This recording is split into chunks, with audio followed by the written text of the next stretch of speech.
on a positive note, George St-Pierre is back. And when we fight Michael Bisping, he's going to fight him at a certain date. Ladies and gentlemen, with no further ado, let's get GSP out here.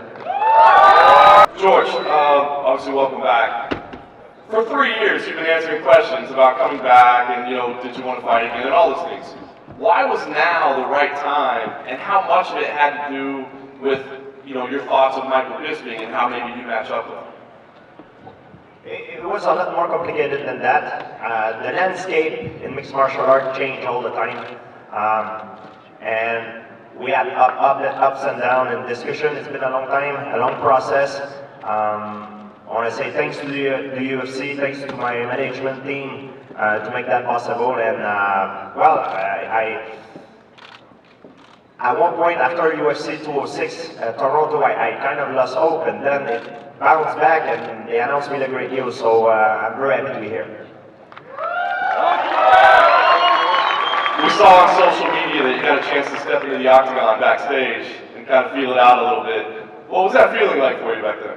It feels great. I'm so excited right now. Yesterday I took the picture and just like the company has changed, but to come back, I feel like rejuvenated. I'm very happy to be here. What ultimately happened in the gym that convinced you that you were capable of coming back and being the old GSP? I'm not going to be the old GSP. If I come back as the same Saint Pierre I used to be when I was very successful, I'm going to have a very bad night, the night of the fight.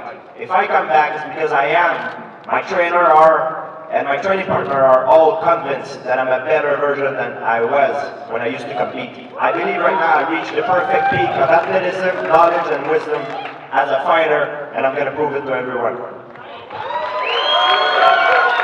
And how important was it for you to be fully satisfied with what the UFC is doing with its anti-doping program?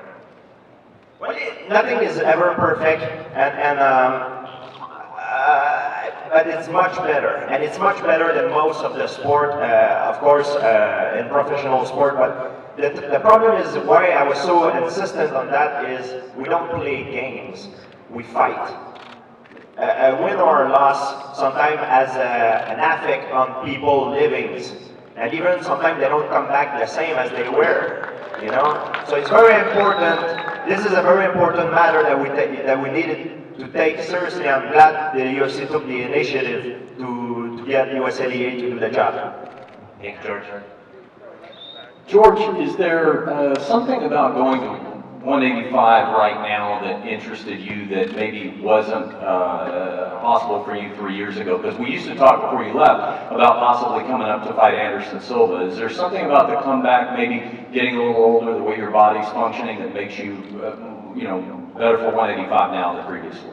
I'm always the same weight. I walk around between 185, 190. Actually, even some 155ers guys are bigger than me. I'm an average size welterweight. It's a huge task. And fighting business is like the stock market. Some guys, sometimes their stock is high, some guys their stock is low, and it's a question of timing.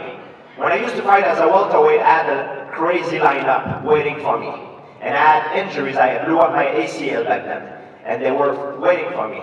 And the opportunity for a fight, if you come up and fight, it's not really the fight that is dangerous. The fight is always dangerous, but it's the preparation. Because you need to have training partner that make the environment representative of what you're going to have. So you have to train with heavier guys. It's not necessarily that the guys are better. It's the guys are heavier, and freak accidents are more likely to happen.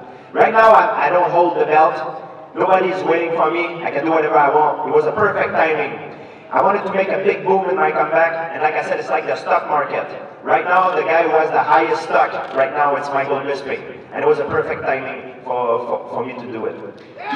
Do you see yourself at this point staying at 185, win or lose, or could you possibly go back to 170? I don't know I don't know what's gonna happen. Like I said, we don't know who's up and down. It fluctuates so fast. I have a general idea of I have a general long-term goal, and a general direction where I want to go. I'm 36 years old. I don't have a lot of fight left, but I want to make as big as possible. So everything I'm gonna do the biggest fight as possible. And I want. No one gives a fuck. No one gives a fuck, George. Everybody, I'm sorry I'm late. David, my apologies. George, my apologies. Everybody gives a fuck that you're late. Sit down. Oh, I'm sure. Hey, I was outside the encore. The car was in the wind. Okay. Okay. I think Vegas got the best out of you, unfortunately. Yeah, it doesn't matter because I'm going to get the fucking best out of you, so shut the fuck up. Now you are. You're talking about being a fucking welterweight. You are a welterweight, okay? I'm a middleweight. I can't wait to fucking square up against you. Stand up. Stand up and look at the size of me and look at the size of you. Go back to fucking Canada. That's all you have on me. That's all you have. No, it's not. I've got a lot more than that, pal. Skill, fighting IQ, athleticism. Here's the guy. Everything is on my side. Oh, is it really? Height, reach, good looks, fucking accents, the jab, the punch, the kick, everything. George, listen, while you were away, because you were so scared of everybody taking steroids, I was man enough to still be fighting those guys. You went away, you went and fucking chased aliens. I don't know what you did. No one gives a fuck where you were or what you did. You're coming back, the sport is a different place, game over. Hey, you should shut up. You're guy wrestling yourself right now. Are you still drunk right now? Are you still drunk? Or what? What's going on? No. What is going on with him? Your voice is kind of. What is happening with you? My God. Are you healthy? Are you okay? Is that up here? Is it get hit too much or what? Hey, George. I'll go out on an all-night fucking venue and still beat you, pal. I won't even train. Look at the state here, you little fucking midget. George, just one more question. I know another thing about you coming back was the debate about the Reebok deal. You got the deal with Under Armour. Has that been resolved? And if so, will you represent Under Armour in the cage or Reebok, or how'd that work out? Well, it's a little bit like, for example, like Tom Brady, I guess. NFL is with Nike, and he's wearing Under Armour to do the promotion outside of the NFL. So it will be something arranged similarly, I guess. If you're a real fighter, you don't give a fuck about Under Armour or this or that. I've been in the same place the entire time, fighting the best in the world. Simple as that. I don't need sponsors as an excuse not to fight. I don't need a reason not to fight. I fight all the time. That's what I do. I'm a fighter. That's why I got the fucking belt, George. Hey, George, where's your belt? Where's your fucking belt? You don't have one. The sport moved on, buddy. The sport moved on. Well, I could have stolen one while you were out in Vegas drinking. Stop it, please. You're saying I'm embarrassing myself? Please stop it. You're embarrassing yourself. Next question. George. George, we know you wanted to fight in Toronto. Is fighting in Canada a priority for you at this point? I don't care where the octagon will be set. I'm here to do a job. And it's got to be to beat up that drunk man right there. Oh, why is the onus on me being fucking drunk? What's that going to do with anything? I've been drunk throughout my entire fucking career. You don't even testify to that. Why does that make this fight any fucking different? Why does that matter? I'm English. I'm in fucking Vegas. I'm going to fight. Hey, when's the fight, George? When's the fight? When do you want to fight? Because I'll fight right now. That's the difference between you and me. See, you look at me. You don't scare me, not even one bit. Not even one bit. I'm not trying to scare you. I don't. You really don't.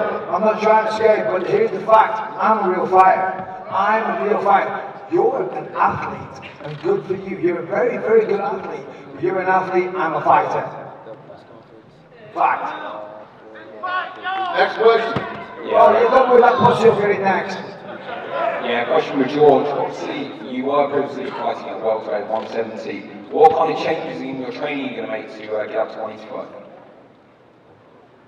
Yeah, I'm gonna make some adjustment. Of course, try to gain on some weight, but I'm realistically speaking, I won't be able to get so much bigger. I'm gonna try to put on some muscle mass, get prepared efficiently, come out, and you know, do my job. You know, I just wish Michael Bisping would have come out with a different song than all the guys that have fought before. You know, oh, you're just an athlete, blah blah blah. You're not a fighter.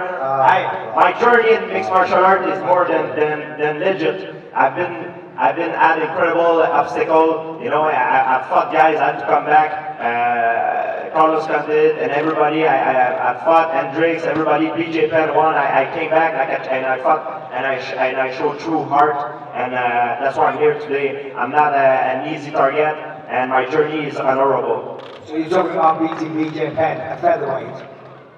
He's a featherweight. I'm a middleweight. I'm a legit middleweight. I used to fight light heavyweight. I was 15 and I was light heavyweight pal.